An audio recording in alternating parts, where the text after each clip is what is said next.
میرا سوال یہ ہے کہ جب ہم قرآن مجید پڑھتے ہیں تو درمیان میں سجدہ آتا ہے، کیا ہم اسی جگہ پر سجدہ کر سکتے ہیں یا قبلہ رخ ہونا لازمی ہے؟ نہیں، جہاں بھی ہے بیٹھے ہو کر سکتے ہو اسی طرح. بعض لوگ یہاں بیٹھتے ہیں، جب عالمی بیٹھتے ہم سجدہ کرتے تھے تو اس وقت تو دائیں بائیں سجدے کر ہی لیتے تھے نا. تو سجدہ تو جہاں بھی بیٹھے ہو کر لو، قبلہ رخ ہو کے کرنا ہے تو اس کو کر لو، وہ بھی اچھی بات ہے، لیکن جہاں بیٹھے ہوئے وہیں کر لو. بعض دفعہ ایسی جگہ ہوتی ہے جہاں قرآن شریف پڑھ رہے ہو کرسی پہ، اسکول میں یا کہیں سجدہ کر ہی نہیں سکتے، تو وہاں پھر بیٹھے بیٹھے ہی سجدہ یوں کر لو.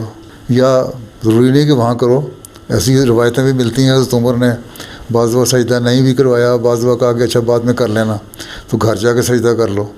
ہمیں ہمارے اسکول میں پڑھایا کرتے تھے قرآن شریف، ربا میں جماعت کا اسکول تھا نا، تو قرآن شریف پڑھاتے تھے جو ہمارے ماسٹر صاحب بھامڑی صاحب ہوتے تھے، تو وہ اکثر کہا کرتے تھے اچھا گھر جاؤ گے تو سجدہ کر لینا. حالات کے مطابق فیصلہ کرنا ہوتا ہے.